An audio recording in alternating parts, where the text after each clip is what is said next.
l'âge de pierre ne s'est pas arrêté par manque de pierre. Pas plus que l'on a renoncé à la marine à voile parce que le vent est tombé. Rêveurs audacieux. Cette mise en perspective à destination de toutes celles et ceux qui, pris de vertige devant les mutations en cours, pensent que la fin est proche, est un cri d'optimisme offensif. Conspirateur positif. Il est temps de prendre au sérieux nos rêves et d'en faire une stratégie. Et si demain n'était pas foutu? Bonjour, je suis Mathieu Baudin, directeur de l'Institut des Futurs Souhaitables. Vous écoutez Dites à l'avenir que nous arrivons, le podcast des éclaireurs de Canal+, consacré à l'ère du temps, et pas n'importe lequel, puisque c'est celui qui vient. J'ai le grand plaisir de recevoir Mariette Darigrand, sémiologue, co-créatrice du blog L'Observatoire des mots, spécialiste dans l'analyse des discours médiatiques, auteur, entre autres, de Ces mots qui nous gouvernent, Comment les médias nous parlent mal, Sexus Corpus voyage dans la chair des mots, et Je te kiffe, je t'aime, une histoire d'amour, une histoire de mots. Bonjour Mariette. Bonjour Mathieu. Notre moment ensemble se divise en 3 temps. Une conversation sur l'époque, et puisque nous recevons une sémiologue, rappelons qu'époquer en grec, cela veut dire parenthèse, cela s'ouvre et cela se ferme. Ensuite, une expérimentation que tu proposes justement pour passer à autre chose. Et puis, un voyage dans le temps, une uchronie dans le futur, vue de 2040, histoire de voir la mise à l'échelle réussie de ton idée. Alors Mariette, cela fait très longtemps qu'on prend garde à ne pas se payer de mots. On se méfie des discours. On se méfie des discours médiatiques, des discours politiques, des discours des entreprises. Mais ces temps-ci, l'aversion est grande. Les mots semblent piégés, récupérés qu'ils sont par un système qui ne veut pas mourir. Social washing, purpose washing, green washing, ces verdissements d'images qui nous font prendre des vessies pour du long terme. Alors moi, j'ai confiance en toi. J'ai confiance en toi parce que, de par ton art et de par ton goût, tu remets toujours en perspective, en allant creuser à l'origine. J'ai confiance en toi parce que tu relis les choses entre elles, en y faisant résonner le sens. Et le français est ainsi fait que nous pouvons écouter cette phrase dans tout l'essence du terme.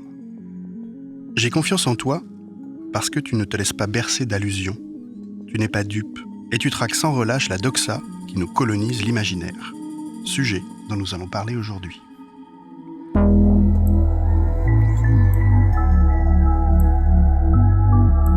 Alors la première question que je pose à celles et ceux qui me font le plaisir de converser avec moi, c'est comment tu ressens l'époque, Mariette ? Alors je sens dans notre époque beaucoup d'idéologie.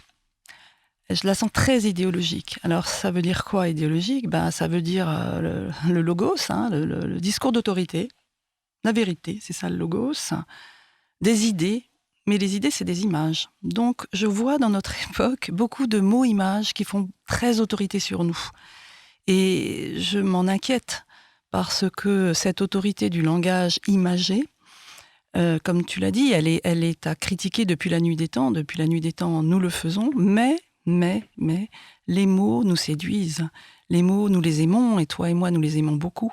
Et donc, dans les moments très idéologiques, je crois qu'il faut être... c'est très compliqué, il faut être vigilant, mais sans être soupçonneux. C'est-à-dire ne pas sombrer dans ce que tu as décrit. Effectivement, aujourd'hui, beaucoup de gens détestent les mots des autres. Et se pensent, comme le disait Lacan, des noms dupes qu'hier, les noms du père, etc. Pensant par exemple, la NASA veut nous faire croire avec ces photos de la Terre, que la Terre est ronde. Mais nous qui ne sommes pas dupes, nous savons bien qu'elle est plate. Voilà les mécanismes dans lesquels nous sommes aujourd'hui dans un moment idéologique où il y a des mots vérité, dans un moment très instable, il y a des mots qui font autorité, qui semblent être des balises dans la tempête. Nous nous y accrochons parce qu'à ce moment-là, du coup, il y a quelque chose là de solide, quelque part dans le grand océan du grand voyage de l'humanité très risqué. Ok, mais je dirais jamais cet amarre, jamais cette manière de nous inscrire quelque part sans notre propre part individuelle de distance. Alors les idéologies, à la fin du XXe siècle, elles étaient politiques. Dans la deuxième moitié du XXe, on avait du communisme, on a eu des fascismes, on a eu le salazarisme dans d'autres contrées. Avant, c'était des idéologies religieuses. Aujourd'hui, elles sont de quelle nature, les idéologies ? La même. Je pense que ce qui ne va pas dans notre façon de regarder ce que nous vivons, tu l'as dit, l'époqué, c'est un temps suspendu. Pour moi, c'est l'image, si tu veux, de la pierre de Magritte, cette espèce de planète qui est à la fois propulsée et suspendue. C'est ça notre sort aujourd'hui, ça l'époque. D'ailleurs, je pense que tu m'aurais demandé comment va la société il y a 5 ans. Aujourd'hui, non, tu as raison de t'interroger sur l'époque, ce moment difficile que nous vivons. Bon. Et donc, tu dis il n'y a plus d'ismes, mais je suis pas d'accord. Je crois que les ismes sont revenus en force. Complotisme, islamo-gauchisme, critique de l'islamo-gauchisme, tout aussi nul, match nul, là, terrible des ismes. Alors, il y avait dans les grandes années politiques, années 70, Nathalie Sarraute, qui était un grand écrivain sémiologue, on peut dire, qui était vraiment là, qui traquait le langage. Elle avait écrit une pièce qui s'appelait Isma, parce que tout le monde faisait des ismes, structuralisme, et elle voulait se moquer des ismes. Et je crois que ça, c'est plus que jamais d'actualité.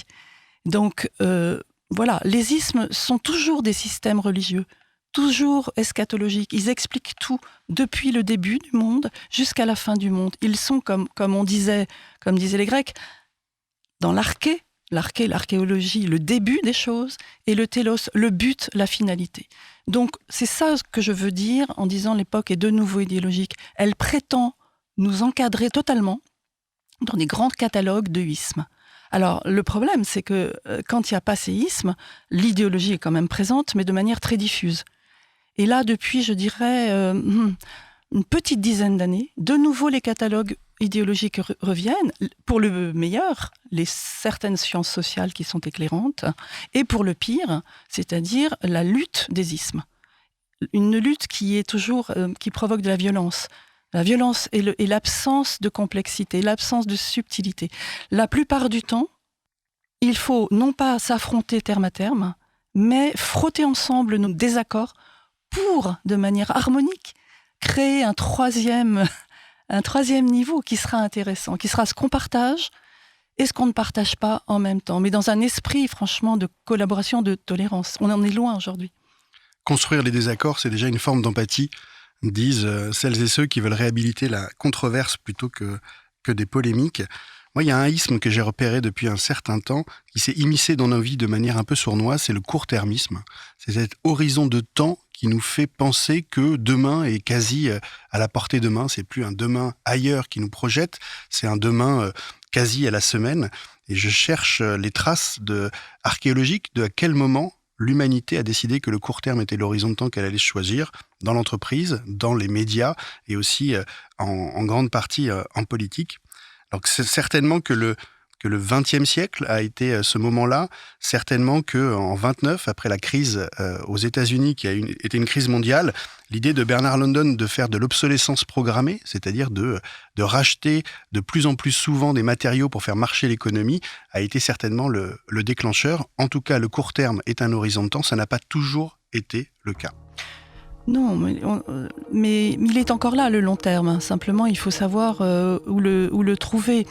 En gros, il y a 2 grandes représentations du temps, ou 3. Il y a le long terme, le chronos, la flèche de l'histoire. C'est ça que nous retrouvons aujourd'hui avec des formes de projection, mais qui sont en général extrêmement angoissantes. C'est-à-dire que dans un siècle, la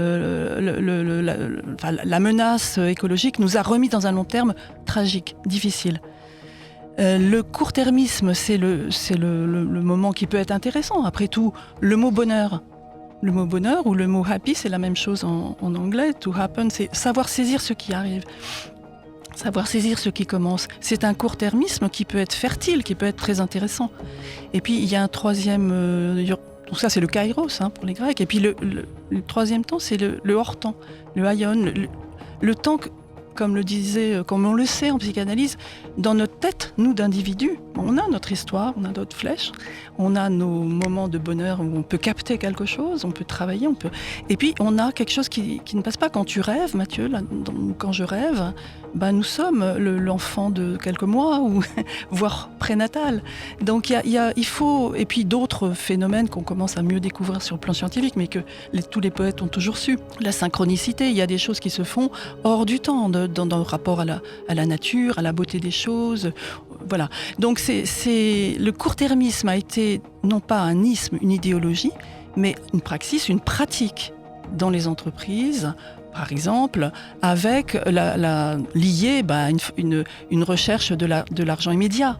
C'est quand même aussi lié à ça. Le capitalisme d'origine était au contraire une pensée du long terme. C'est précisément parce qu'il y avait l'idée du crédit et du long terme, une confiance dans la vie. À l'origine du capitalisme, il y a une très grande confiance dans la vie que n'avaient pas les gens de l'Antiquité, parce que eux, leur monde était clos. Il n'y avait pas de temps infini.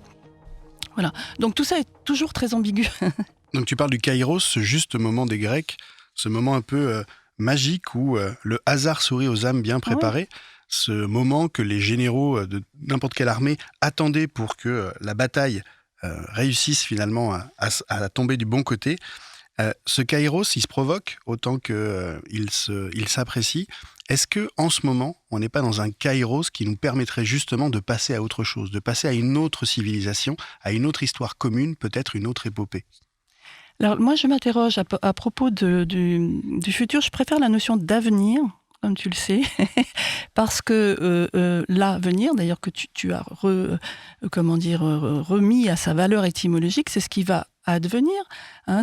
Ça va avec l'aventure et ça va aussi avec l'advénement. Donc pour l'esprit religieux, c'est ça. Alors l'avenir, il est plein de nos fantasmes, de nos rêves, de nos projections, de notre intelligence humaine. Donc c'est ça qu'il faut complètement investir aujourd'hui, versus le court-termisme ou versus le futurisme délirant. Transhumanisme technologique, mais aussi transhumanisme à main nue. J'emprunte cette expression à 2 sociologues qui travaillaient là-dessus. On peut aussi délirer sur un transhumanisme qui casse l'humanisme. Donc là, pour moi, il y a une frontière, mais c'est une interprétation. Il y a des gens qui ne sont pas d'accord avec ça. Mais ce que je veux dire, c'est qu'il faut qu'on réinvestisse le temps humain dans sa diversité pour penser et pouvoir saisir des opportunités d'optimisme.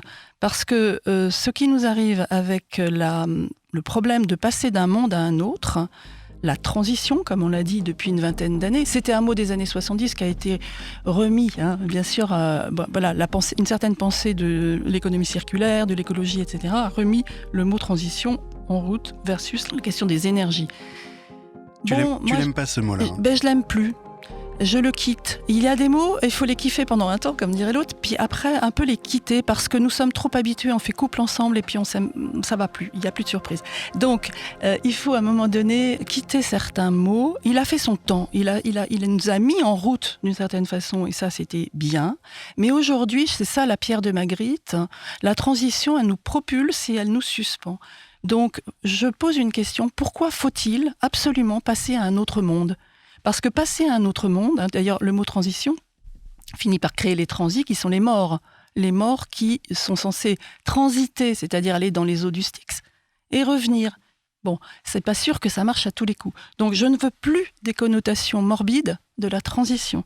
Et même la formulation passer d'un monde à un autre qui semble positive, en réalité je pense qu'elle produit des effets extrêmement négatif lié à la mort de quelque chose. Faut-il vraiment mourir pour vivre ou revivre ? Ce vieux schéma antique que le christianisme a quand même extrêmement diffusé, je pense qu'il faut faire un tri sémantique sur lui et le jeter à la poubelle. Je ne veux pas mourir pour vivre. Est-ce qu'il peut y avoir une renaissance sans mort ? Oui. Et comment on fait ? Il faut regarder le tableau. Il faut regarder le tableau qu'on a devant les yeux. Il y a plein de signes. Renaissance. Il y a un peintre et un historien de l'art. Le premier historien de l'art que nous avons, Giorgio Vasari, il achète un tableau parce qu'il collectionne. Ce tableau, il a été peint 70 ans avant. On voit Vénus, les Grâces, on voit Zéphyr, on voit des choses très jolies. C'est Vénus et les Grâces. Donc c'est un joli tableau bien statique. Et lui, il se dit, mais c'est bizarre, sur ce tableau statique, ça bouge. Par exemple, dans les cheveux de Vénus, ça ondule. Par exemple, le Zéphyr qui est là, c'est pas simplement un dieu libidineux qui met sa main plus ou moins aux fesses de Flore, c'est le vent. C'est un vent, il y a du vent. Et du coup, On est au milieu de la Renaissance, on est au milieu. On est au XVIe siècle. XVIe siècle, dans les années 1550. Et ce gars-là, c'est pas un intellectuel au sens classique. C'est quelqu'un qui regarde le monde qu'il a devant lui. Il se dit, ce tableau, il m'indique qu'il y a du vent dans les voiles, qu'il y a des petites fleurs qui arrivent, qu'il y a peut-être là, en ce moment, un temps nouveau dans mon époque. Et il dit, c'est la primavera. Et soudain, le tableau qui s'appelait Vénus et les Grâces s'appelle le printemps. Et bien sûr, ce tableau était signé Botticelli. Et donc, voilà, ce printemps de Botticelli, il nous envoie des clés d'interprétation. C'est-à-dire, ne regardons jamais le tableau pour ce qu'il est. Il a un titre. Aujourd'hui, par exemple, il y a catastrophe, perte de la biodiversité. Nous allons vers la fin de l'humanité. Il y a un tableau comme ça, massif, doxique. C'est la doxa. Tout le monde le pense plus ou moins. Dans ce tableau doxique, il y a des petites ondulations et il y a des mots à reprendre. Je te prends le mot raison. On dit la raison, c'est le cartésianisme, les lumières, et ça nous conduit dans le mur dans lequel nous sommes aujourd'hui. D'accord. Mais dans le tableau de la raison, dans la grande fresque, il y a un petit bout qui bouge, qui palpite. C'est la ratio. La ratio, avant de dire raison, elle dit mesure, elle dit ratio. C'est bien ça qu'on voit aujourd'hui. Le nouveau monde qui doit être construit va être fondé sur la ratio. Donc arrêtons de nous vendre la mythologie anti-lumière, anti-cartésianisme. Bien sûr, Descartes, on ne le prend pas pour sa domination de la nature. Mais arrêtons de mettre à la place de la raison du délire lyrique qui nous envoie aussi dans le mur. Donc les printemps arabes, c'est cette justement force germinatoire qui veut faire advenir quelque chose de nouveau au cœur d'un système ancien qui est en train de sombrer, qui est en train de se terminer, qui est en train peut-être de mourir parfois. Donc tu préfères printemps à Renaissance ? Oui, d'une certaine façon, printemps, spring en anglais, c'est-à-dire ce qui comment dire, va vers le conatus de Spinoza, c'est la force qui jaillit. La force qui jaillit, qui s'appelait aussi la force de Vénus dans le monde latin, la vire, qui a donné virilité, mais qui n'était pas réservée aux hommes. Oui, je suis pour ce printemps de l'amour de la vie. Tu nous as fait un beau cadeau qui est passé un peu, peut-être rapidement. Tu m'as partagé que l'étymologie d'avenir et l'étymologie d'aventure, c'était la même chose.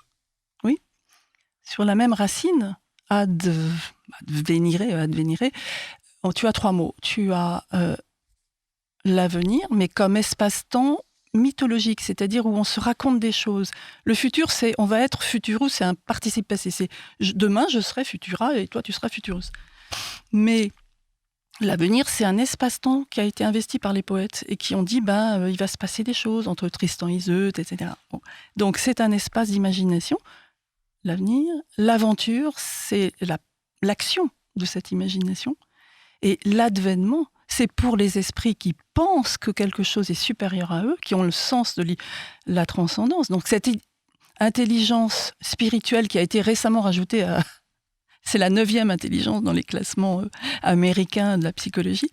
Ils ont rajouté l'intelligence spirituelle. Ça ne veut pas dire forcément croire en Dieu au sens anthropomorphique de notre système, mais croire que quelque chose nous dépasse la vie individuelle, mais attention aussi là, c'est pas que elle la dépasse, mais pour lui donner une plus grande valeur. C'est pas qu'elle la dépasse en lui disant « Sois bien humble, bien humilié, cher petit homme, arrêtons l'anthropocentrisme ». Là aussi, je suis très méfiante sur cette doxa. Alors, on est dans des temps d'aventure, et moi, ça me ravit. Ça explique la conversation qu'on a régulièrement ici. Une aventure comme peut-être rarement les humains en conscience ont eu l'impression de le vivre, puisque la Renaissance, à part Vasari, c'est quand même une construction de la modernité qui, entre elle et le sombre Moyen-Âge, a décidé que cette zone de métamorphose allait s'appeler la Renaissance. On est peut-être en Renaissance, mais une Renaissance en conscience. On est dans une grande aventure et ça fait longtemps qu'on n'avait pas eu une épopée comme ça. Oui, l'épopée, ça peut être 2 choses. C'est le voyage, donc c'est la face intéressante de l'épopée, le voyage d'Ulysse par exemple, mais c'est aussi la guerre. Donc je ne prendrai pas Nous sommes dans une époque de violence, très très violente. Donc si l'épopée pouvait être moins violente que dans certaines autres ères de l'histoire, ce serait quand même très bien. Mais l'épopée, c'est le premier... Il y a 3 mots en grec pour dire récit. Il y a l'épopée qui est le récit au long cours, l'épos. Il y a avant l'épopée, le mythos, c'est-à-dire le mythe, c'est-à-dire qu'on va s'interroger sur d'où nous venons, l'origine du monde. Et là, tout est permis puisqu'on n'y était pas. Donc c'est le merveilleux, on peut tout se raconter, c'est la fiction. Et puis, versus ça, il y a le logos, le langage supposé de la vérité et la philosophie. C'est un trépied fondamental, ça. Alors c'est drôle parce que on le retrouve aujourd'hui tout à fait dans notre manière de faire et de se raconter l'époque, justement. Tu prends les médias, l'épopée, c'est le grand récit journalistique qui a été bien revu là, par des gens depuis une vingtaine d'années, le grand reportage. Le mythe, c'est un arrêt sur image de gens intéressants, par exemple, ou se remettre dans un certain optimisme du merveilleux. Il y a ça.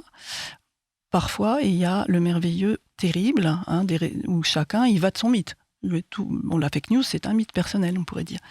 Et puis le logos, c'est la vérité. Alors c'est intéressant parce que c'est ça là qui nous occupe, nous. Arriver à trouver une vérité qui précisément ne se donne pas comme la vérité unique, l'autorité, mais qui quand même crée quelque chose, un socle sur lequel on va... malheureusement, les journalistes ont peu perdu cette posture.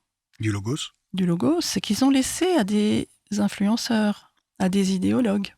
Ça, il faut aussi être très vigilant là-dessus. Mais bon, ce trépied, il marche, il faut l'hybrider. Et donc, il faut lui ajouter une quatrième parole, qui est une parole critique, une parole sur la parole, et c'est ce que Aristote appelait les topos. Enfin, il faut revenir sur les topos. Le topos, c'est le toponymie, c'est le lieu commun. On a besoin du lieu commun pour se parler. Par exemple, aujourd'hui, on va dire on est dans la transition. Oui, bien sûr, on comprend. Transition énergétique, démographique, démocratique, tout ce qu'on veut. Donc, ok. Mais il faut, à un moment donné, savoir ce lieu commun-là qui nous réunit, le réouvrir pour voir s'il contient toujours quelque chose de frais, à partir duquel, ce petit printemps-là, sémantique, à partir duquel on va se projeter dans notre avenir. Ce qui est intéressant depuis la nuit des temps, mais que nous avons à faire en responsabilité aujourd'hui, parce que précisément la période est critique, elle est historique, c'est de bien articuler, à mon avis, ces quatre paroles. Enfin, c'est une façon de nous mettre une boussole, en quelque sorte. Alors, le grand récit, l'épopée, oui. L'épopée, de quoi Edgar Morin dit le voyage de l'humanité. C'est la plus vieille métaphore du politique dans l'Occident. C'est pas par hasard qu'on a dit c'est un bateau dans la tempête. La cité, c'est ça. Elle est jetée de Charybde dans Scylla, et gouvernement et gouvernail, c'est la même étymologie. Donc, à chaque fois qu'il y a une crise, un problème, on a cette image du bateau dans la tempête. Donc, ça a été très fort en 2008. La crise a été vue comme un naufrage, etc. La crise sanitaire, d'une certaine façon, elle reprend cette idée, mais elle est moins météorologique. Elle est très sanitaire. Mais quand on voit la tempête que le virus provoque dans les corps, etc. Voilà. Donc, reprendre de la gouvernance sur la tempête, c'est la grande épopée de l'humanité, depuis toujours. Se servir du mythe, oui, du merveilleux. Prenons par exemple aujourd'hui le nouveau discours des sciences sociales sur la nature. Il est très intéressant parce qu'il est très poétique. Retisser le tissu du vivant, par exemple. Je prends la poésie, mais je ne vais pas jusqu'à, je dirais, le lyrisme. Parce que le lyrisme de l'utopie, par la beauté de la formulation, nous connaissons dans l'histoire récente. Michel Foucault, grand penseur, qui est vraiment très important et qui est très repris aujourd'hui. À un moment donné, à la fin des mots et les choses, il se laisse aller à la formule magnifique de la mort du sujet, de la mort de l'homme qui va être comme cette petite visage de sable amené par la mer, effacé. Un peu comme Prévert le disait à ce moment-là d'ailleurs. Les pas effaceront sur le sable, le temps effacera sur le sable le pas des amants réunis. Il y a une petite rengaine lyrique là-dessus. Bon, après, il a dit qu'il s'était un peu trompé quand même. Donc, non, ce que je veux dire par là, c'est que là, nous avons une tradition en France de l'intellectuel poétique. C'est chouette, c'est formidable, c'est bien. Ça nous amène à penser différemment. Mais attention, comme le choix des métaphores, voilà, le choix du lyrisme. N'allons pas trop loin dans l'amour des mots. Attention, ils sont séducteurs. Donc, aimer les mots, mais un peu d'un amour vache. Je prends le tissu du vivant, mais je ne prends pas le transhumanisme imaginaire qui me ferait périr dans mon devenir oiseau ou fleur. Donc ça, c'est le mythe. Et le logos, là aussi, ça donnera le mot loi. Prenons le logos de la pensée intelligente, on essaye d'en produire à plusieurs, parce que être intelligent tout seul, c'est risqué. Mais à un moment donné, nous-mêmes, sur notre propre élaboration, sur nos propres mots, sur notre propre... Demandons-nous où on en est du cliché. Où est-on sur la fresque? Où on en est du cliché? Et c'est ça le quatrième pouvoir, en quelque sorte, que les journalistes doivent exercer. Quatrième pouvoir, pas sans cette quatrième dimension du langage, mais chacun de nous aussi. Revenir un peu, c'est le retour sur langage. Alors la doxa, donc cette idée qui colonise l'imaginaire, elle colonise prioritairement quel récit en ce moment? Notre époque, si on se pense justement un peu comme Vasari, on a beaucoup de mots mais on n'a pas de nom pour notre époque et on ne sait pas comment elle sera nommée au final. On sait juste pour l'instant qu'elle est après la modernité, on parle de notre époque comme de la post-modernité, oui, mais dans 100 ans il est fort à parier qu'elle aura un nom d'ailleurs qu'on est en train peut-être de choisir en faisant des choses. Oui, mais quand on a dit postmodernité, on était d'accord avec Rimbaud et pas avec Baudelaire. C'est une question. Parce que Baudelaire, qui a inventé le mot modernité, il n'a jamais dit que c'était une rupture par rapport à la tradition. Il a dit que c'était une réactualisation de la tradition. Comme l'a fait après Paul Ricoeur qui a dit « l'utopie est dans notre héritage ». Donc, postmodernité n'est pas un bon concept. D'ailleurs, il n'opère pas. C'était un moment, on a pensé que c'était ça. La modernité ne vieillit jamais. Quand je travaillais dans la pub, il y avait toujours quelqu'un qui disait « faut pas dire moderne, faut dire contemporain ». Je déteste cette réflexion. Non, la modernité, c'est la bonne mesure au bon moment. Ça n'a rien à voir avec le temps. C'est quelque chose qui nous oblige à repenser la mesure des choses dans notre époque. Donc la modernité, je dirais comme d'habitude. Il faut l'assumer, en avoir la responsabilité. Alors comment on va la nommer cette époque, tu penses, dans 100 ans, celle qu'on vit ? Je pense qu'il y a plusieurs hypothèses. Aucune de celles-là ne sera avérée. On pourra dire, par exemple, ça a été la démondialisation. Ou ça a été le grand chaos, un mot que les médias aiment beaucoup aujourd'hui. Ou bien ça a été les 30 vertueuses, parce qu'on a redécouvert la vertu. Voilà. Donc, je ne sais pas comment on la nommera. Ce que j'espère, c'est qu'elle sera... quand même vu du côté d'une réinvention de quelque chose. Pas un retour, même le retour à la nature, mais plutôt une réinvention habituelle de quelque chose. Donc, nouvelle renaissance serait intéressant, parce que ce qu'on fait avec la renaissance, c'est qu'on la fixe dans une tranche. L'histoire ne se découpe pas en tranches, a dit Jacques Le Goff. Donc la renaissance, elle avait déjà eu lieu plusieurs fois. En fait, les bonnes choses... Elles reviennent. L'histoire, contrairement à ce qu'on dit un peu trop facilement, repasse les plats. Donc j'espère qu'elle sera une renaissance. Mais moi, j'ai un nom candidat à l'époque. Plutôt que de l'appeler la grande crise, l'appeler la grande métamorphose. Grande parce que l'épopée, c'est le temps de nos vies, on a envie de vivre des choses palpitantes. Et métamorphose plutôt que crise parce que ça ouvre des perspectives différentes. Et regardez, j'ai pris deux phrases de président de la République passée, dont l'un disait ceci: « Nous sommes devant une crise exceptionnelle, une crise longue qui dure depuis maintenant plus de 4 ans. Et aucune des grandes puissances économiques, même les émergentes, n'est désormais épargnée. » François Hollande. Regardez si juste on change le mot crise par le mot métamorphose. Nous sommes devant une métamorphose exceptionnelle, une métamorphose qui dure depuis maintenant plus de 4 ans. Et aucune des grandes puissances économiques, même les émergentes, n'est désormais épargnée. Voyez comment le changement d'un mot change le regard qu'on porte sur la chose. Regardez ce que Nicolas Sarkozy lui disait en son temps. Une crise sans précédent ébranle le monde. La vérité, les Français la veulent, ils sont prêts à l'entendre. Dire la vérité aux Français, c'est leur dire que la crise n'est pas finie, que ses conséquences seront durables, que la France est trop engagée, pour que l'on puisse penser un instant qu'elle pourrait être à l'abri des événements qui sont en train de bouleverser le monde. Regardez. Une métamorphose sans précédent ébranle le monde. La vérité, les Français la veulent, ils sont prêts à l'entendre. Dire la vérité aux Français, c'est leur dire que la métamorphose n'est pas finie, que ses conséquences seront durables, que la France est trop engagée pour que l'on puisse penser un instant qu'elle pourrait être à l'abri des événements qui sont en train de bouleverser le monde. Regardez l'ouverture d'esprit que simplement le changement d'un mot peut permettre.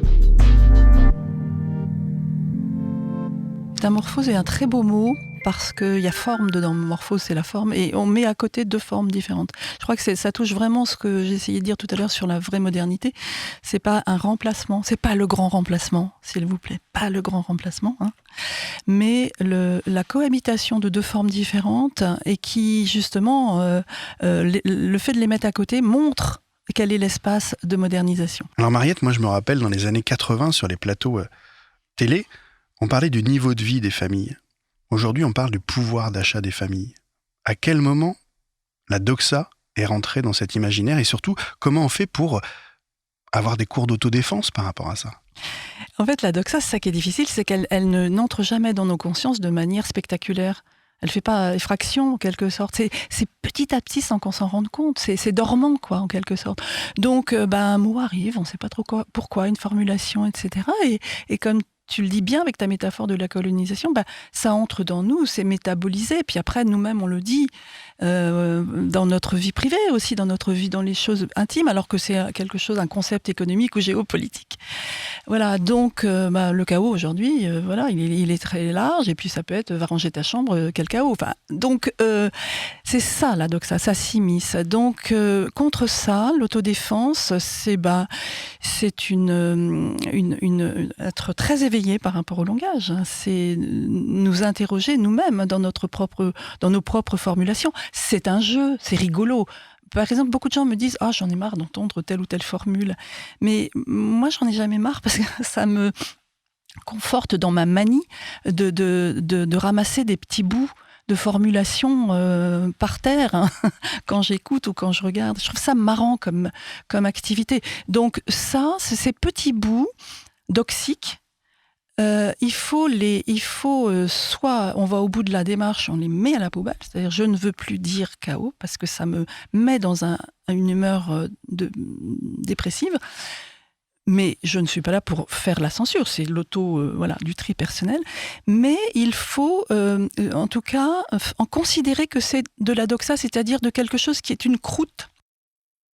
La doxa, ça met une chape de plomb, une croûte au sens de la peinture, les peintures moches parfois qui sont sous des tableaux magnifiques.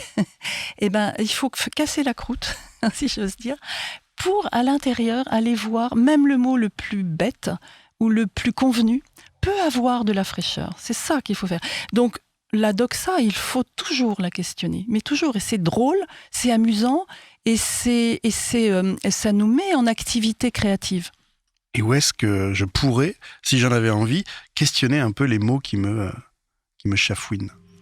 Il y a une formulation comme ça, je sais pas, c'est peut-être tes questions qui m'ont, dans une autre circonstance, qui m'ont fait penser à ça. Je me suis dit, il devait y avoir un grimoire latin quelque part, une doxarum, mais au sens écrit en latin. Hein. Et en fait, en prononçant le mot, je me suis aperçu que ça pouvait être aussi la room, la newsroom revisitée. Donc, dans les médias, mon rêve, quand j'ai fait mon petit livre, parce que je travaille souvent avec des journalistes sur les 4 fonctions du langage, c'était ça que j'avais en tête, c'est-à-dire à côté de la newsroom des infos, des dépêches, il y aurait une doxaroom, c'est-à-dire un endroit où les journalistes pourraient aller faire passer leur papier au crible des clichés en quelque sorte. Voilà, tu as dit 5 fois transition, écoute, essaye de trouver un peu, peut-être une fois c'est métamorphose, une fois c'est modernité, je ne sais pas, mais fais un effort de synonyme. Donc quelque chose, mais ce serait évidemment sur volontariat. Tiens, je vais faire relire mon papier à la doxaroom, et je le mets dans le truc, et puis ça me sort une photo comme dans les photomatons. J'avais un peu imaginé un petit lieu comme ça dans les médias. On pourrait le mettre ailleurs aussi, on pourrait le mettre dans l'entreprise, à côté de la machine à café. Oui, absolument. On pourrait en fait le mettre dans tous les endroits où il y a du discours convenu. L'entreprise, aujourd'hui, est un lieu de discours convenu. Et puis en plus, un lieu où les gens sont obligés de faire du langage. Responsabilité. RSE, ça veut dire quoi, responsabilité ? Donc là, ce serait génial d'avoir dans la doxaroom, tu passes ton mot responsabilité, tu passes ton mot mission, tu passes ton mot raison d'être, et il se passe. Là, tu obtiens plein de petits mots vivants, moins prétentieux aussi, moins conceptuels, et très, très rigolo, quoi. Il faudrait que c'est pas du tout une machine à censure, c'est au contraire une machine à prolifération du langage. Je crois que j'y suis. passé déjà dans ta machine, certainement avec le bonheur de te connaître depuis longtemps. Et moi, j'y ai mis un mot et ça m'en a sorti un autre. Je me suis aperçu que le matin, avec ma boulangère, elle répétait en boucle 300 fois à ses clients « bon courage, bon courage, bon courage, bon courage », comme si elle présumait que la journée allait être un labeur tellement énorme et fatigant qu'il fallait du courage pour passer ces 24 heures. Eh bien moi, la Doxaroom m'a sorti « bonne aventure ». Et donc je me suis décidé à souhaiter « bonne aventure » à ma boulangère tous les matins. Et bien à un moment donné, elle a repris le mot et elle a souhaité 300 fois par jour la bonne aventure à celles et ceux qui la croisaient. Eh bien, ça ouvre la journée différemment. Ça ouvre la journée à essayer de voir le monde comme quelque chose qui pourrait arriver de bien, d'inattendu, de curieux.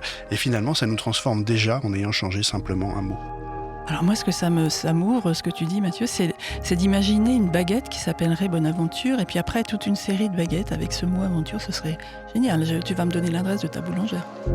Merci Mariette. Merci Mathieu.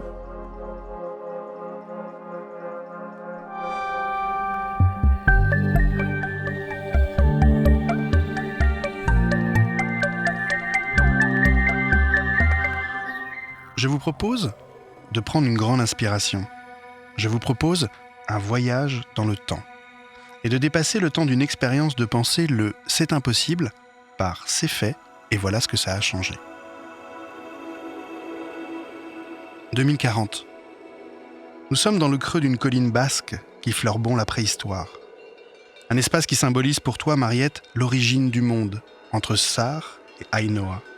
Depuis cette magnifique colline, nous embrassons terre et ciel encore mêlés. Tu te souviens ? Dans les cosmogonies anciennes, on appelait ça le chaos. C'est en 2022 qu'est justement paru ton livre sur ce sujet. Nous vivions en effet une époque de désordre, un monde VUCA, comme on le désignait alors, volatile, incertain, complexe et ambigu. Les Hébreux, en d'autres temps, l'appelaient Tohu-Bohu.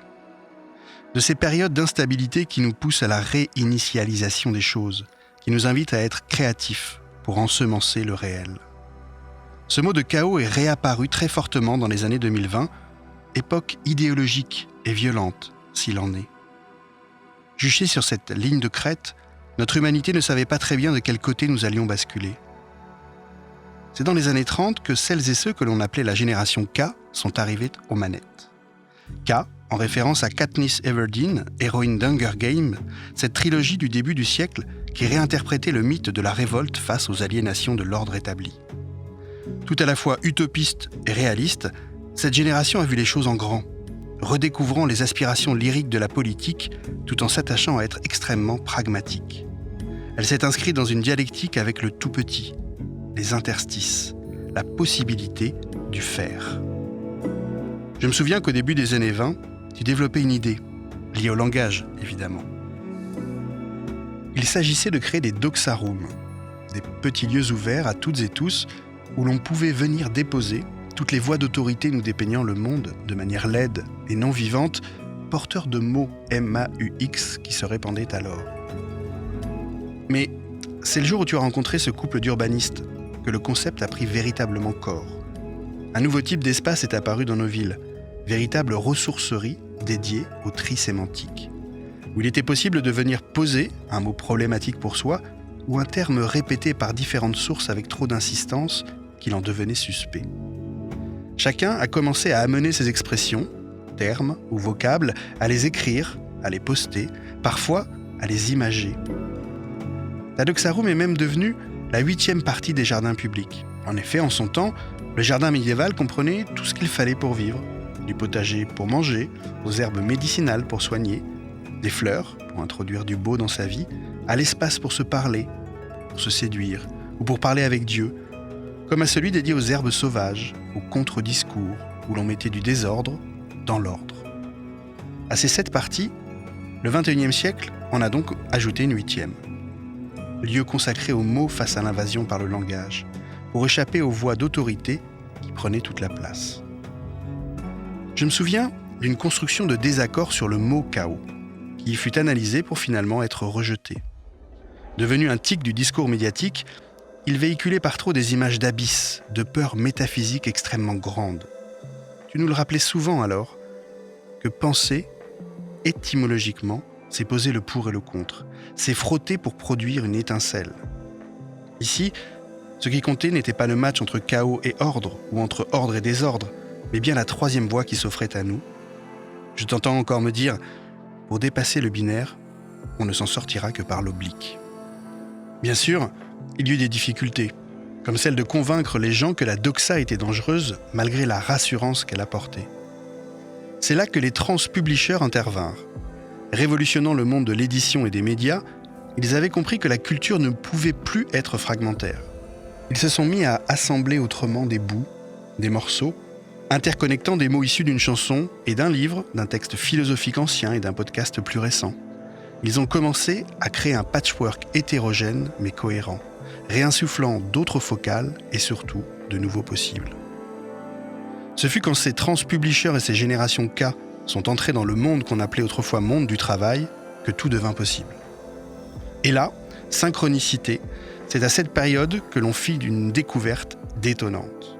Alors que depuis longtemps avait été prise l'habitude de considérer le mot latin tripalium pour origine du mot travail, véhiculant à travers cet instrument de torture antique une idéologie valorisant la souffrance rédemptrice, la découverte en 2027, à Kunara, au nord de l'Irak, de nouvelles pages inédites de l'épopée de Gilgamesh enchantèrent la communauté des linguistes. Il était en effet mentionné très explicitement que voyager était le premier travail de l'homme. Le travail émancipateur, un voyage. La langue de Shakespeare avait gardé en son sein le secret de cette acception. To travel, voyager en anglais, provenant du français, travailler. L'énergie était autre. Ce fut passionnant tout à la fois de nous voir embrasser le travail tel un voyage, que de constater comment la notion de voyage, dont nous avons eu si peur qu'elle ne puisse plus exister entre 2020 et 2030, avait évolué.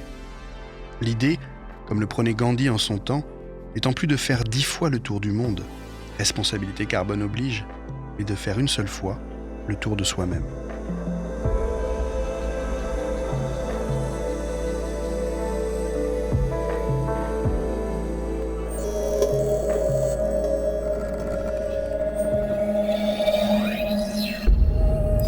Merci beaucoup d'avoir écouté ce podcast. Merci à l'équipe technique, à Carole Babin-Chevet, ma co-autrice des Uchronies, et à l'équipe de CQFD.io. Si vous voulez en savoir plus sur le monde de demain et les initiatives à l'œuvre ici et maintenant, rendez-vous sur le site des éclaireurs de Canal+. On se retrouve très vite pour un nouvel épisode, et si vous voulez partager ce moment avec nous, n'hésitez pas à vous abonner. À très bientôt.